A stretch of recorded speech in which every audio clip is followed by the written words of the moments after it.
The scent of disinfectant still clung to my scrubs when I burst through the clinic doors, my hands shaking from the 3-hour surgery that nearly went sideways. Dr. Anna Miller, they called me. 56 years old, brunette hair streaked with silver I refused to dye, green eyes that had seen too many animals suffer. The German Shepherd made it, barely, but I felt hollow inside walking these empty Chandler streets. My phone buzzed. Another missed call from my sister asking when I'd find someone. When would Anna stop being alone? The afternoon sun blazed overhead as I hurried toward my car, head down, thinking about the bottle of wine waiting at home. Another evening of veterinary journals and silence. "Excuse me, ma'am?"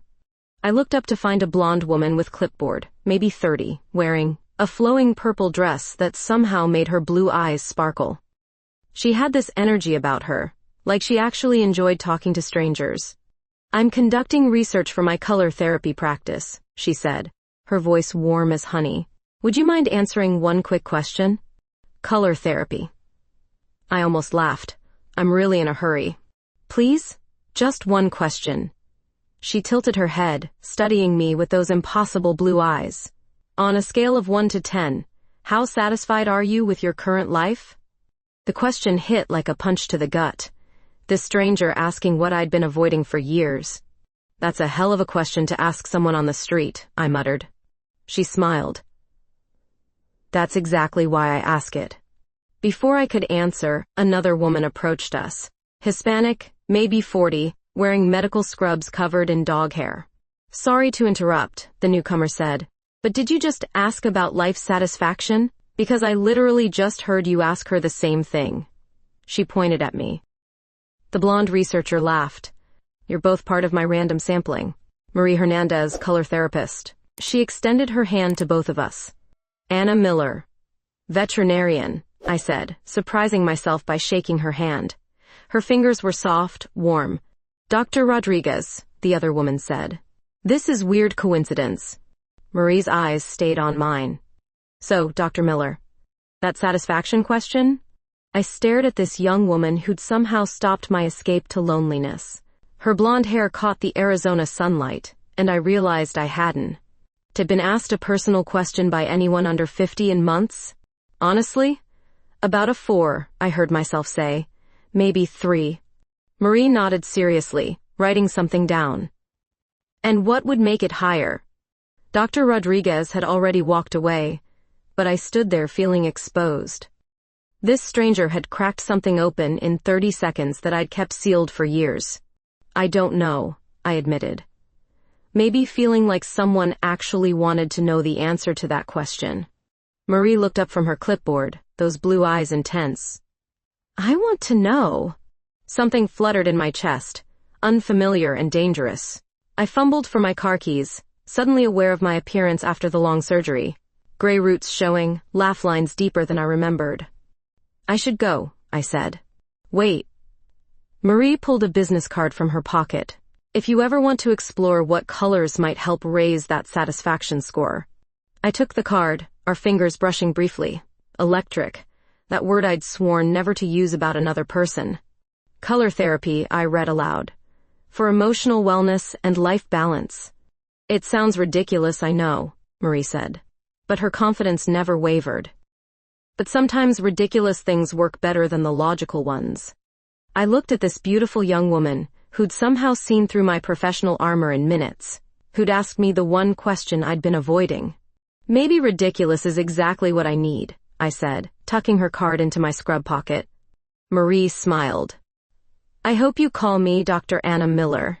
The way she said my name made something warm spread through my chest as I walked to my car. Her business card burning against my ribs like a secret I wasn't ready to understand. 3 days later, I found myself standing outside Rainbow Spectrum. Color therapy, Marie's business card crumpled from my sweaty palm. I'd driven past twice, chickening out both times. Now my ancient golden retriever, Murphy, panted beside me in the Arizona heat. "Stress relief for dogs," I muttered to myself. Perfectly reasonable excuse. The studio smelled like lavender and fresh paint. Soft instrumental music drifted from hidden speakers while walls displayed color wheels and charts about emotional frequencies. It looked like someone had thrown a rainbow into a psychology textbook. Dr. Miller?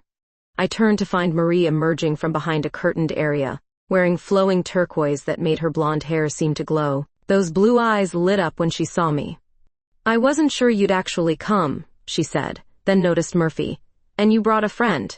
This is Murphy. He's been anxious since his arthritis got worse. The lie rolled off my tongue easier than expected. I thought maybe your color thing might help. Marie knelt beside Murphy, letting him sniff her hand before scratching behind his ears. Older dogs respond beautifully to color therapy, just like their owners sometimes need it too. Heat crept up my neck. I'm not particularly anxious. No?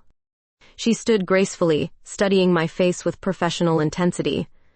Your aura suggests otherwise. Lots of gray and muddy browns, classic signs of emotional exhaustion. You can see auras now? I tried to sound skeptical rather than curious. It's about reading energy, body language, color preferences. Marie gestured toward a comfortable chair surrounded by adjustable colored lights. May I do a consultation? For Murphy, of course. I settled into the chair, Murphy curling at my feet. Marie dimmed the overhead lights and activated panels that bathed us in warm orange glow. Orange stimulates joy and social connection, she explained, adjusting the intensity. Tell me about Murphy's symptoms. But as the warm light surrounded us, I found myself talking about my own symptoms instead. The loneliness that gnawed at my ribs, the way I'd stopped caring about anything beyond work, how I couldn't remember the last time I'd laughed until my stomach hurt. Marie listened without judgment, occasionally shifting the lights to cooler blues and greens. Her hands moved gracefully as she worked, and I caught myself watching the curve of her wrists, the way she bit her lower lip when concentrating. You know, she said softly, Murphy seems perfectly calm. It's his owner who's carrying all the stress. Our eyes met in the colored light, and something passed between us that had nothing to do with therapy or dogs or professional consultations. Maybe I should leave, I said, not moving. Maybe you should stay. Marie moved closer, her voice dropping to almost a whisper. When's the last time someone took care of you, Anna? The way she said my name sent shivers down my spine. No one had called me Anna in years. Always Dr. Miller, always professional distance. I take care of myself just fine. Do you? She reached toward the light panel, her arm brushing mine. Because these colors are telling me a different story. The purple light she activated felt intimate somehow, wrapping around us like velvet. Murphy snored softly at our feet, completely unbothered by the tension crackling between his owner and this beautiful stranger. This is crazy, I breathed. What is? Marie's face was inches from mine now, adjusting a light that didn't need adjusting. I'm 56 years old. I fix broken animals for a living. I haven't been on a date since Clinton was president. Marie laughed, a sound like wind chimes. And I talk to people about magical healing colors for a living. We're both a little crazy. You're 30 years old. You could have anyone. Maybe I don't want anyone. Her fingers traced along the arm of my chair. Maybe I want someone who saves lives every day. Someone with kind eyes who pretends she doesn't need saving herself. The purple light made everything feel dreamlike, suspended. I could smell her perfume, something floral and warm that made me want to lean closer. Marie, have coffee with me, she said suddenly. Real coffee, not hiding behind Murphy's fake anxiety. I looked down at Murphy, who chose that moment to open one eye and give me what I swear was a disapproving look. Okay, I heard myself say. But I'm buying. Marie's smile could have powered the entire color therapy studio. Deal. But first, let me show you what green does for emotional healing. As she adjusted the lights again, her hand briefly covered mine on the chair arm. Such a small touch, but it sent electricity shooting up my arm and straight to places I'd forgotten existed. Green is about new growth, she said, her voice barely audible over the ambient music. New possibilities. I stared at this radiant young woman who'd somehow seen through 30 years of carefully constructed walls in one afternoon session. I'm scared, I admitted. Marie's thumb stroked across my knuckles. Of what? Of wanting something I can't have. Her blue eyes held mine steady in the shifting colored light. What if you already have it? The coffee date happened 3 days later at Desert Moon Cafe. but I'd been distracted since leaving Marie's studio. During routine vaccinations, I'd catch myself remembering the way purple light had made her skin glow. While stitching up a cat's torn ear, I'd replay the moment her thumb had stroked my knuckles. "Dr. Miller, the Martinez family is here with their poodle," my assistant Jenny called out, snapping me back to reality. But even as I examined the anxious dog, my mind wandered to Marie's theory about color affecting animal behavior. Maybe she wasn't as crazy as I'd initially thought.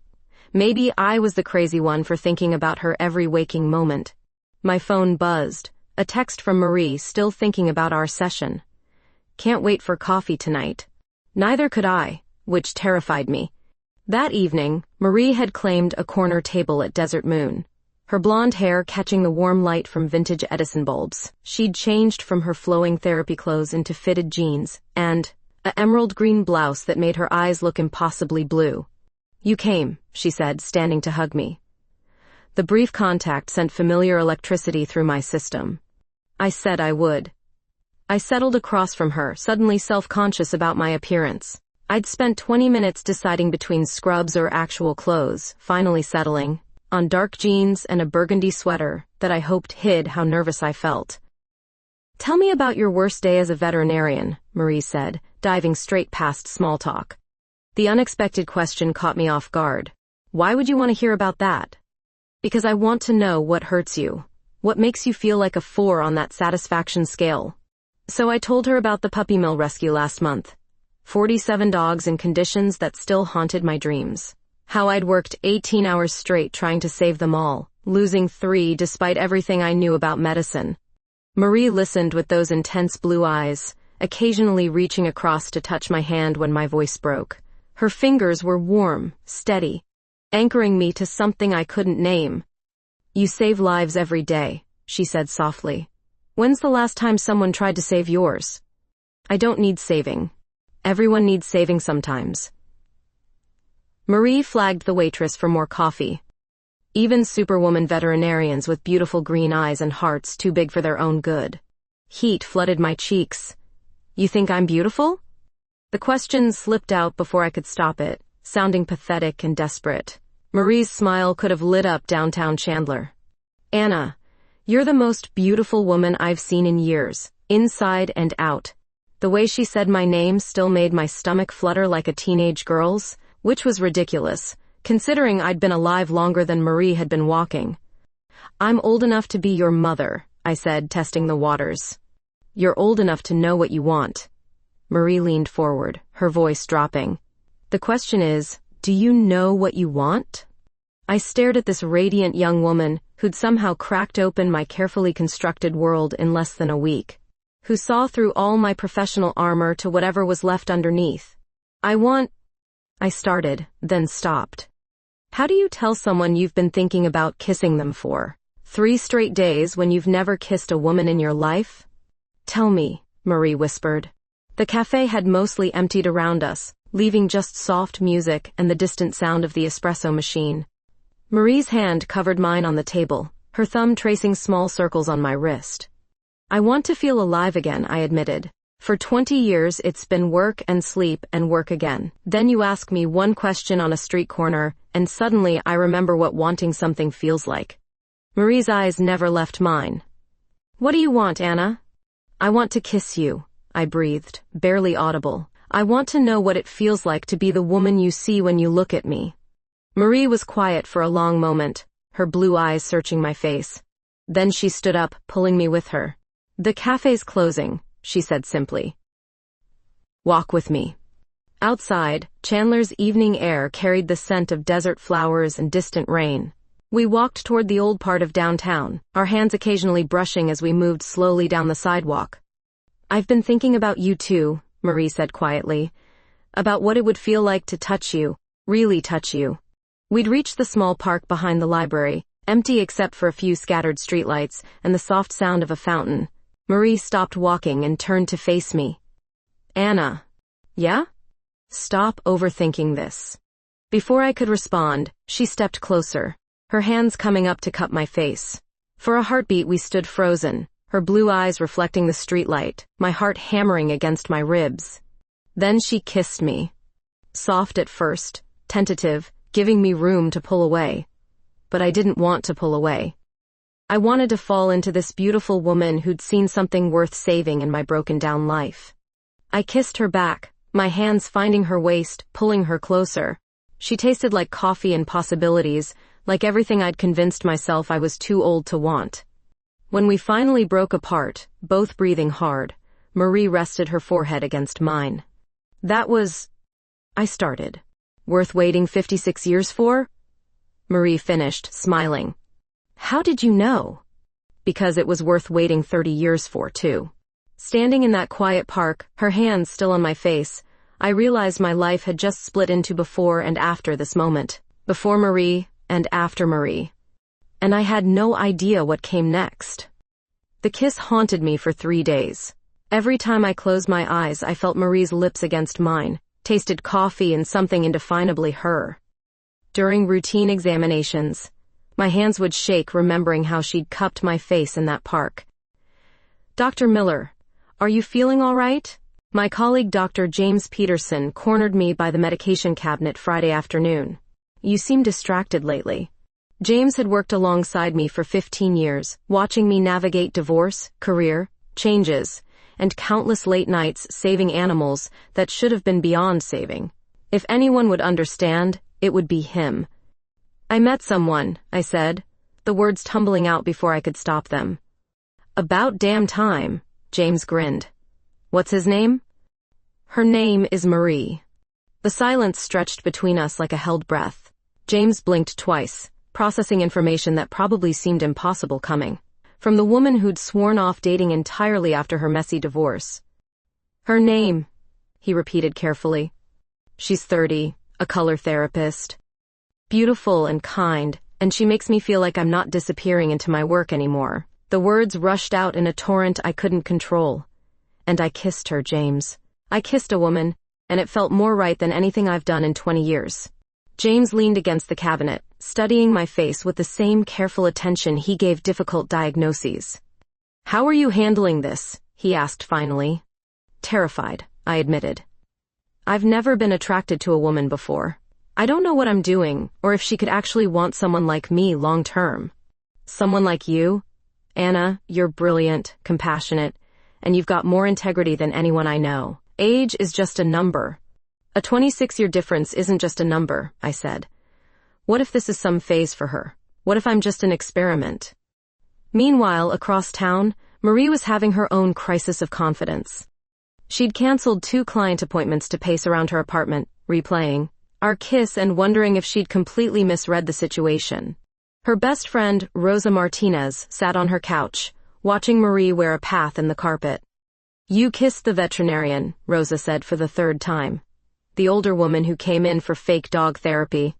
She's not that much older, Marie protested. And Murphy really did seem stressed. Marie, honey, she's practically old enough to be your mother. She's old enough to know what she wants. That's different. Marie collapsed next to Rosa, tucking her legs under her. When I kissed her, Rosa, it felt like coming home. Like I'd been waiting my whole life for that moment. Rosa's expression softened. But what if she decides this is too complicated? What if she's not ready for what you're feeling? Then I'll have had one perfect kiss with the most amazing woman I've ever met. The following Saturday, fate intervened in the form of the Chandler Farmers Market. I'd gone to pick up fresh herbs for Murphy's new diet, trying to convince myself I wasn't hoping to run into Marie. I found her 3 aisles over, arranging an elaborate display of flowers at what appeared to be her booth. She wore a flowing yellow sundress that made her look like sunshine personified, her blonde hair braided with small wildflowers. Dr. Anna Miller, she called out, her face lighting up when she spotted me. Fancy meeting you here. You have a booth? I approached cautiously, aware of the other vendors and shoppers around us. Color therapy extends to floral arrangements, Marie explained. Different flowers promote different emotional states. These sunflowers are for joy and confidence. She handed me a brilliant orange marigold, her fingers brushing mine in the exchange. What's this one for? I asked, hyper-aware of the contact. Passion, courage. Her blue eyes held mine, taking risks that might change everything. The flower felt warm in my palm, like a promise I wasn't sure I was ready to make. Around us, the market buzzed with Saturday morning energy, families and couples browsing stalls in the Arizona sunshine. Marie, about the other night. Anna, I need you to know something. She stepped closer, lowering her voice. I don't do anything halfway. When I want something, I go after it completely.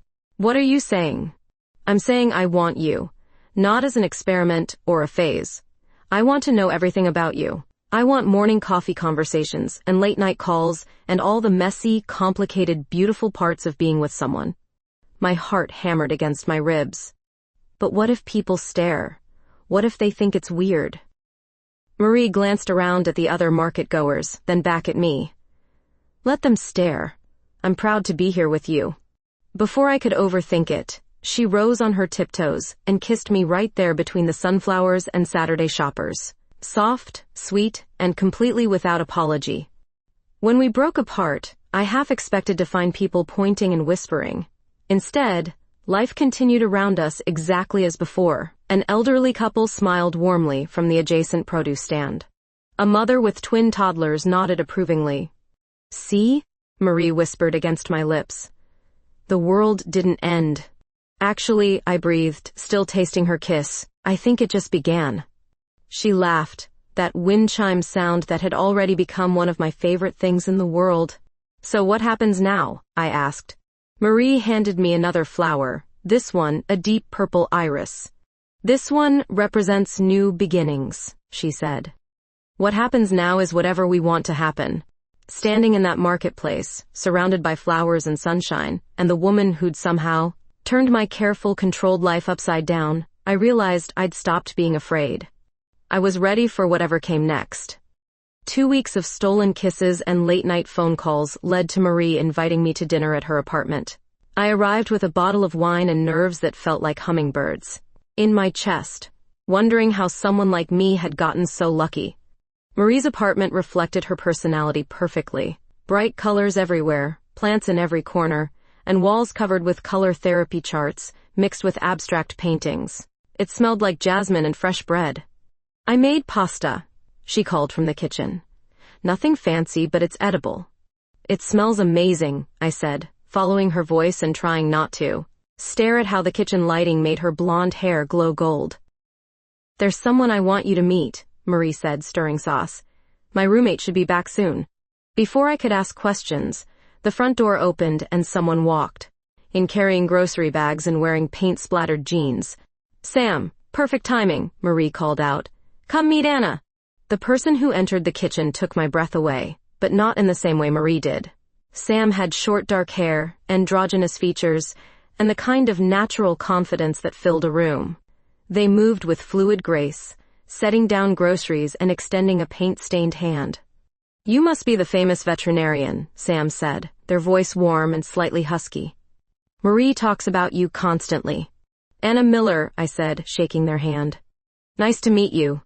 Sam's eyes were the color of amber, striking against their olive skin. They wore a loose button-down shirt that somehow looked both masculine and feminine, and I found myself uncertain about pronouns. Sam's an artist, Marie explained, moving to stand between us. They paint murals all over Chandler. They, I noted, grateful for the clarification. That's right, Sam smiled. Thanks for using the right pronouns. Not everyone gets it immediately. During dinner, I watched Sam and Marie interact with the easy familiarity of long friendship. They finished each other's sentences, shared inside jokes, and had a comfortable, physical closeness that made something uncomfortable twist in my stomach. So how long have you two been roommates? I asked, twirling pasta around my fork. 3 years, Sam said. Marie saved me from a terrible living situation with some judgmental jerks who couldn't handle my identity. Sam needed a place, I needed help with rent, Marie added, but something in her tone made me look closer. The way she watched Sam talk, the slight flush in her cheeks when their hands accidentally touched reaching for the wine bottle. The way Sam's eyes lingered on Marie's face a beat too long when she laughed. Anna's been helping me understand veterinary stress patterns, Marie said, clearly trying to redirect the conversation, for my research on anxiety treatment. That's fascinating, Sam said, but their attention stayed focused on Marie. You always find the most interesting projects. After dinner, Sam excused themselves to work on a painting in their room, leaving Marie and me alone on the couch with the bottle of wine nearly empty. Sam seems wonderful, I said carefully. They are. Sam's been there for me through everything. Marie curled up beside me, her head on my shoulder. They understand what it's like to not fit into traditional categories. What do you mean? Marie was quiet for a long moment, her fingers tracing patterns on my arm. I've always been attracted to people, not genders, she said finally. Men, women, people like Sam who exist outside those boundaries. It's never been about what parts someone has, but who they are inside. A cold knot formed in my stomach. Are you attracted to Sam? The pause before her answer told me everything. Anna. It's okay, I said quickly, even though it wasn't. I just need to understand what I'm walking into. I care about you. What we have is real. Marie sat up to look at me directly. But Sam and I have history, complicated history. What kind of history? Marie stood up, pacing to the window. Outside, Chandler's lights twinkled in the desert darkness. We were involved briefly, about a year ago, she admitted. It ended because Sam wasn't ready for commitment, and I thought I wanted something traditional. And now? Now I'm questioning everything I thought I knew about what I want. About attraction, about labels, about who I'm supposed to be. The wine had made me bold, or maybe desperate. Are you questioning us? I'm questioning myself, Marie said, turning back to face me. When Sam walked in tonight, I felt something I haven't felt in months. And I hate myself for it because you're here, you're real, and what we have matters. I stood up, setting my wine glass down with shaking hands. Maybe I should go. Anna, please. Don't leave like this. But I was already reaching for my purse, my heart cracking with each word she'd spoken. Here I was, 56 years old, falling for a 30-year-old who was having an identity crisis about her attraction to her non-binary roommate. I can't compete with someone who represents your journey of self-discovery, I said, heading for the door. I'm just the older woman you kissed a few times. That's not what this is, Marie called after me. I paused with my hand on the doorknob. Then what is it, Marie? Because from where I'm standing, it looks like you have feelings for two people and you, trying to figure out which one fits your evolving understanding of yourself better. The silence that followed confirmed everything I'd feared. I need time, she said quietly. Time to choose between me and Sam? Time to understand who I am, what I want, what's real and what's just confusion. I opened the door, desert air rushing in to cool my flushed cheeks. Take all the time you need, I said, but don't expect me to wait around while you figure it out. The drive home blurred through tears I refused to let fall until I was safely in my own driveway. Murphy greeted me at the door, sensing my mood and pressing against my legs in silent comfort. Just you and me again, old friend, I whispered into his fur, wondering how I'd let myself believe someone like Marie could actually want someone like me for more than a temporary adventure. Marie showed up at my clinic the next evening just as I was locking up, holding a bottle of wine and wearing the purple dress from our first meeting. Her blue eyes were red-rimmed, like she'd been crying. I made a choice, she said simply. I stared at her across the parking lot, keys still in my hand. Which choice? You. I choose you, Anna. Part of me wanted to protect myself, to tell her it was too late, but a larger part had been dying slowly for the past 24 hours without her voice in my life. What about Sam? Sam and I talked all night. They're moving out this weekend. Marie stepped closer, her voice breaking slightly. I realized that what I feel for them is comfort, familiarity. What I feel for you is everything. Marie, let me finish.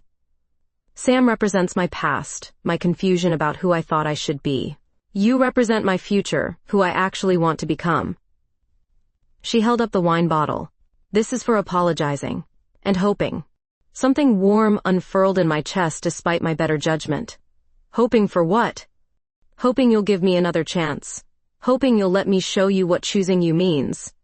I looked at this beautiful woman who'd turned my careful world upside down, who'd made me feel alive again, who'd also nearly broken my heart in 24 hours.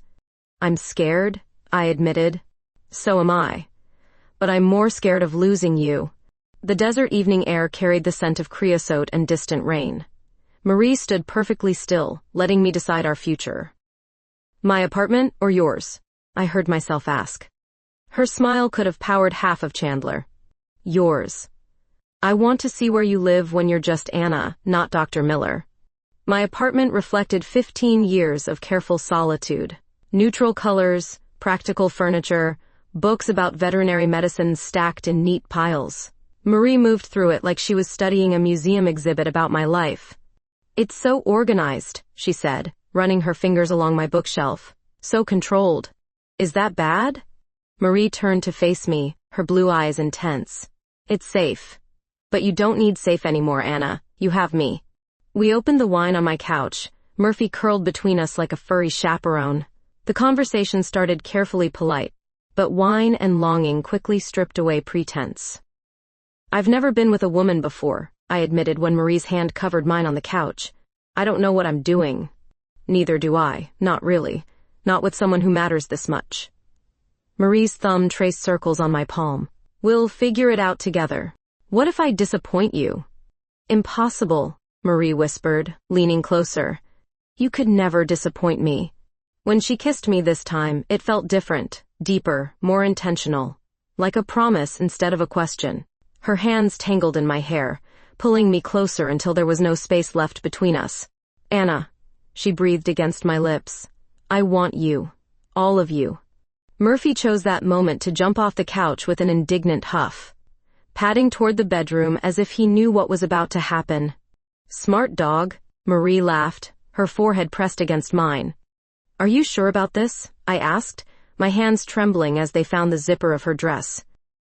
I've never been more sure of anything. We moved to my bedroom like dancers learning new choreography. Marie's dress pooled on the floor, and she helped me out of my conservative blouse with gentle, patient hands. In the soft lamplight, she was even more beautiful than I'd imagined. You're shaking, she whispered, her fingertips tracing along my collarbone.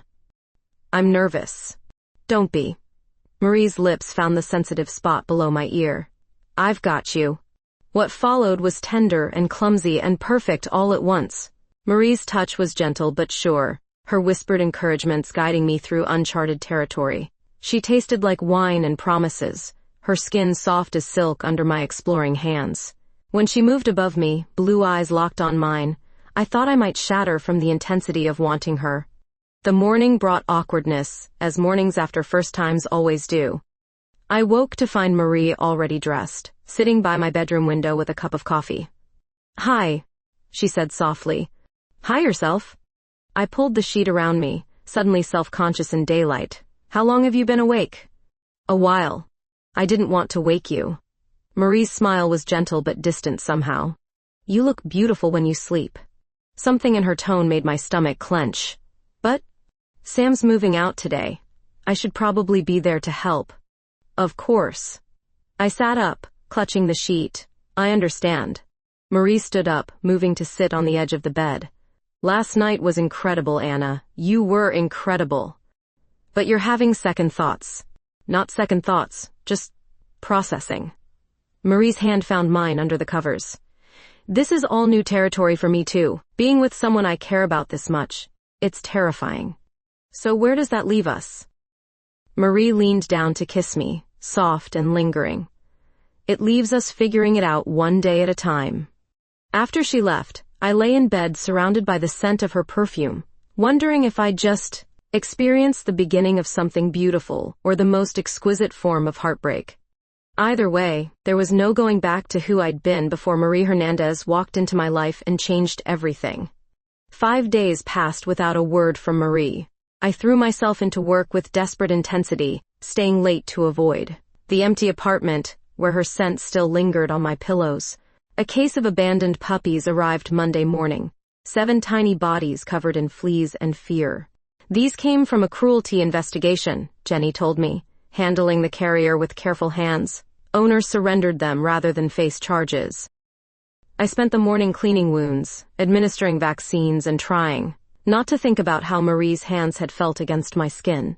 The smallest puppy, a golden mix with one blue eye, reminded me painfully of the way Marie looked at me during our first color therapy session. "You're going to make it," I whispered to the trembling pup as I cleaned infected scratches on his tiny paws. "Someone's going to love you completely."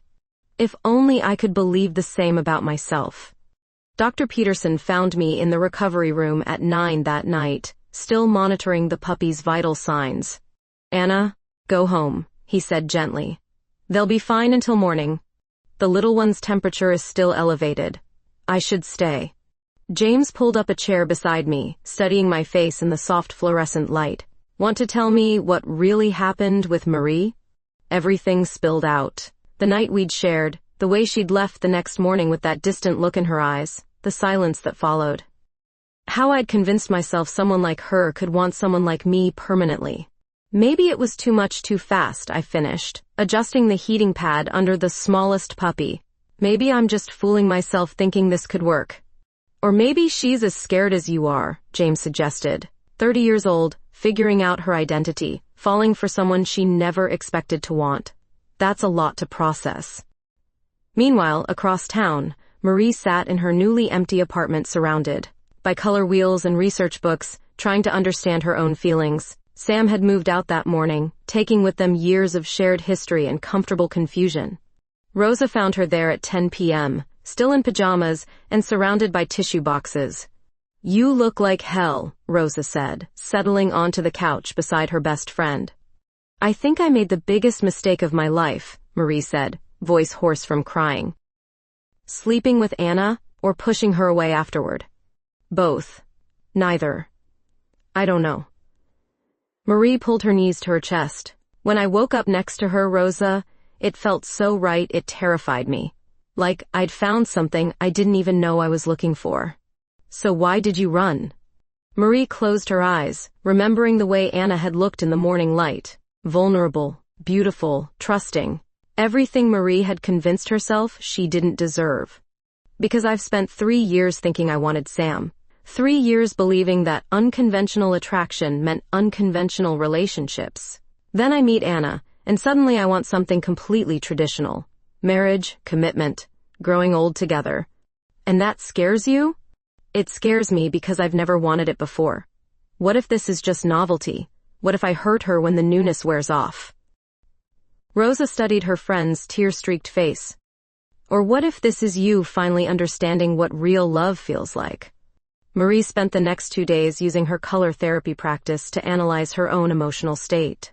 Deep blues for sadness, muddy browns for confusion, bright reds for the passion she still felt thinking about Anna's touch. But underneath everything, a steady stream of gold, the color of truth, of authentic feeling, of something worth fighting for. The breakthrough came Wednesday afternoon while working with a client struggling with relationship anxiety. As Marie guided the woman through exercises about recognizing authentic emotion versus fear-based reactions, she realized she was describing her own situation. "Fear tells us to run from what we can't control," she heard herself say. "Love tells us to stay and figure it out together." After her client left, Marie sat alone in her studio, surrounded by the colored lights that had somehow brought Anna into her life.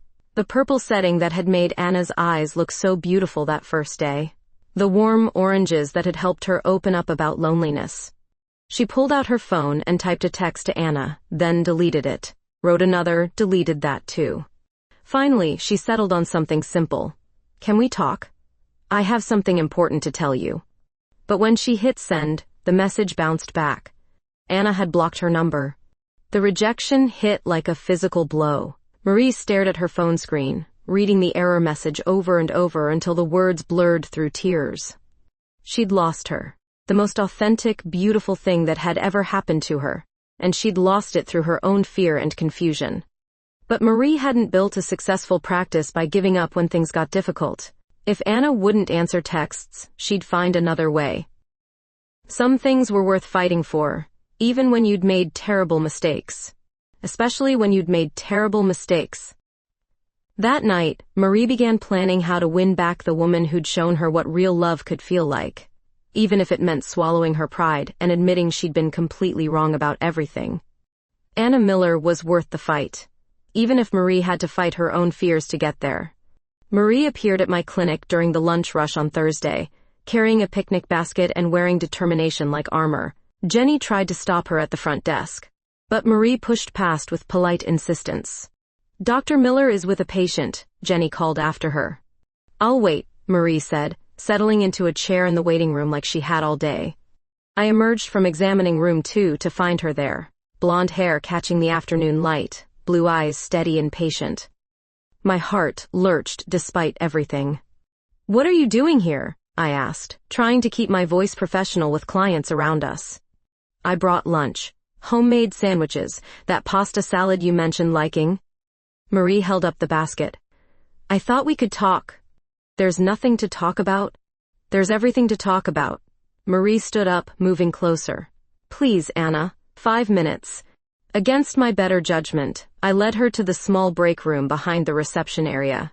She unpacked the basket methodically, laying out food neither of us touched. "I blocked your number," I said. "I know. That's why I'm here in person." Marie sat across from me, her hands folded on the small table. "I've been doing a lot of thinking since Sam moved out." "Good for you." "Anna, please. Let me explain." Marie's voice cracked slightly. "When I woke up next to you that morning, I panicked. Not because I regretted what happened, but because I'd never felt anything that intense before." I stared at the untouched sandwich in front of me. "So you ran." "I ran because I was terrified of wanting something that much, of needing someone that completely." Marie reached across the table, her fingers brushing mine. "I've spent 3 years thinking I wanted complexity, uncertainty, someone who kept me guessing. Then I meet you, and suddenly I want the opposite." "What do you want?" The question came out quieter than intended. "I want to wake up next to you every morning. I want to bring you lunch when you're working too hard. I want to argue about paint colors for our living room, and grow old watching you save animals." Marie's voice grew stronger with each word. "I want forever, Anna. With you." Despite myself, something warm flickered in my chest. "What about your identity journey? Your attraction to different types of people?" "My identity journey led me to you. Everything else was just noise." Marie's thumb traced across my knuckles. "I'm not confused about what I want anymore. I want the brilliant, beautiful, caring woman sitting across from me." "Marie, I love you," she said simply. "I love your dedication to your work, the way you talk to frightened animals, how you pretend you're tougher than you are. I love that you're 56 and confident, and don't apologize for who you are." The words hit me like electricity. "You love me? Completely, terrifyingly, forever kind of love." I studied her face, looking for signs of uncertainty or confusion. Instead, I found the same steady certainty that had drawn me to her in the first place. "I was scared you'd realize this was just an experiment," I admitted. "The only experiment was trying to convince myself I could live without you." "It failed miserably." Marie smiled, that wind chime laugh breaking through her nervous tension. "I spent 3 days crying over color therapy books and eating ice cream for dinner." "Poor you." "Poor me," she agreed. "Rosa threatened to stage an intervention if I didn't get my act together and fight for what I wanted." "And what do you want?" Marie stood up, moving around the table to kneel beside my chair. Her hands cupped my face the same way they had in the park during our first kiss. "I want another chance. I want to prove that choosing you wasn't just fear talking, but the smartest thing I've ever done."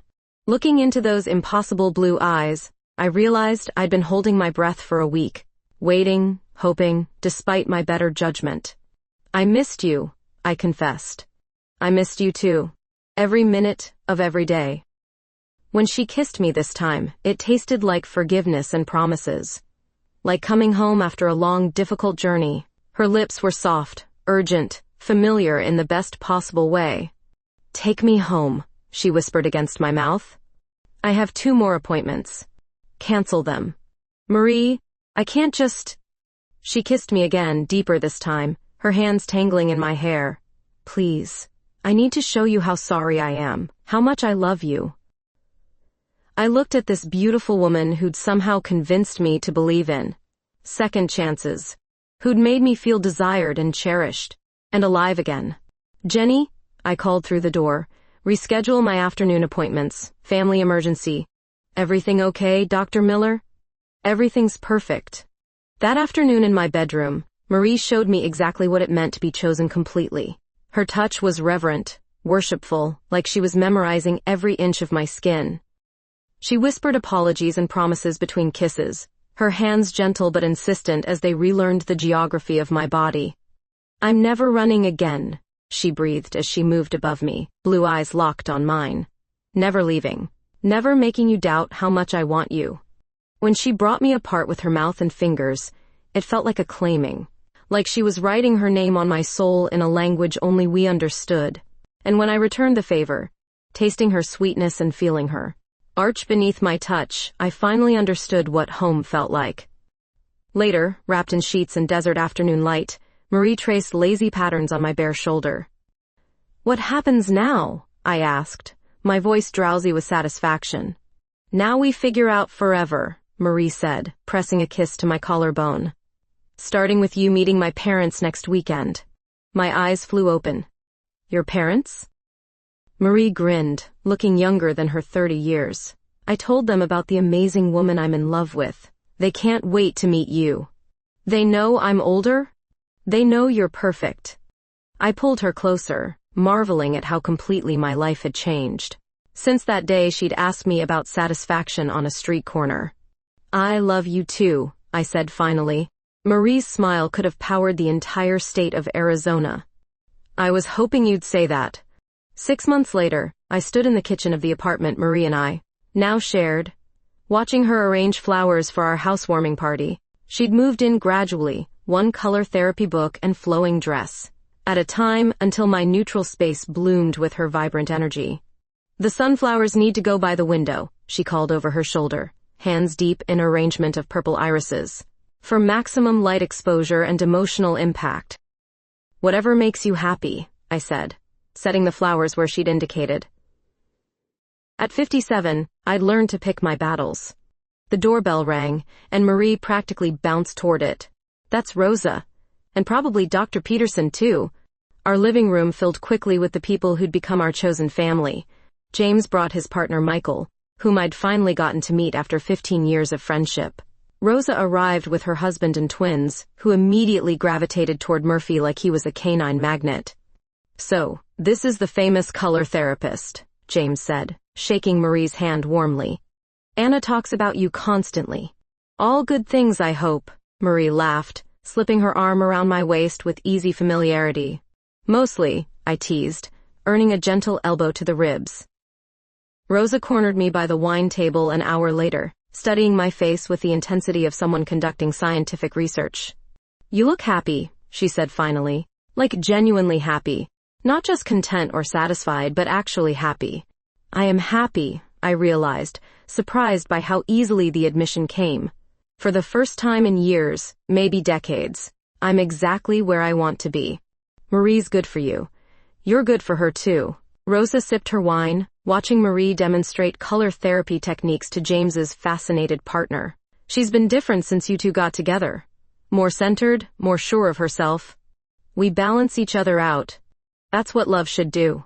Later that evening, after our guests had left, and we'd cleaned up the remnants of successful entertaining, Marie found me on our small balcony with a cup of tea and Murphy at my feet.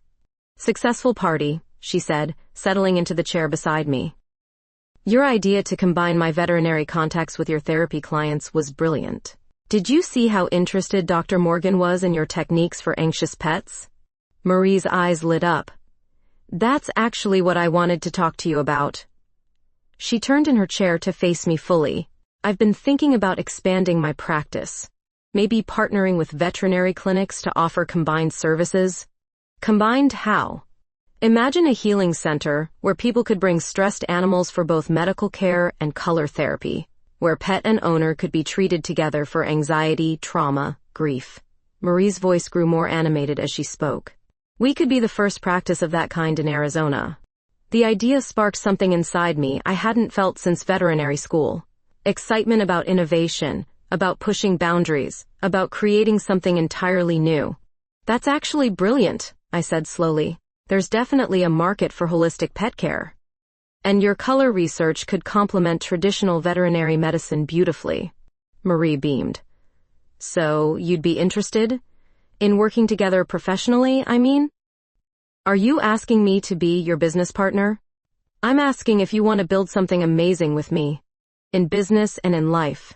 Looking at this incredible woman who'd somehow convinced me to take risks again.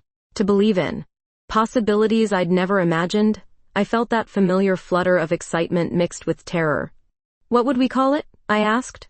Rainbow Veterinary and Wellness Center. Or maybe Spectrum Pet Therapy. Marie grabbed my hands, her enthusiasm infectious. We'll figure out the details later. The important thing is doing it together. Together, I repeated, tasting the word like fine wine. Forever and always together. 3 months later, we stood in the empty storefront that would become our joint practice, surrounded by paint samples and architectural plans. Marie held color swatches against the walls while I measured spaces for examination rooms. Green for the main waiting area, Marie announced, calming for both pets and owners, and maybe soft blues for the treatment rooms. Whatever you think is best, I said, making notes about electrical requirements. You're the color expert. We're partners now, Anna. Equal say in everything. Partners. The word still gave me butterflies. In business, in life, in the quiet moments when she curled against me in our shared bed and whispered plans for our future. Dr. Miller? A young woman appeared in our open doorway, holding a carrier with what sounded like a very upset cat inside. I heard you were opening a new practice. This is Princess, and she's been having anxiety attacks since we moved. I looked at Marie, who was already pulling color therapy equipment from her car. We're not officially open yet, I said, but let's see what we can do. An hour later, Princess was purring contentedly under soft lavender lighting while her owner learned breathing techniques that would help both of them manage moving stress. This is exactly what I envisioned, Marie said as we watched the woman carry a much calmer Princess back to her car. Healing that addresses the whole family unit. I pulled Marie against me in the middle of our future waiting room, surrounded by paint samples and possibility. Thank you, I said. For what? For asking me that question on the street corner. For seeing something in me worth saving. For teaching me that it's never too late to start over. Marie's kiss tasted like new beginnings and forever promises. Thank you for being brave enough to answer, she whispered against my lips. Outside, the Arizona sunset painted the sky in shades of gold and purple. Inside our almost-ready practice, surrounded by the life we'd built together, I finally understood what a perfect score on Marie's satisfaction scale felt like. It felt like coming home,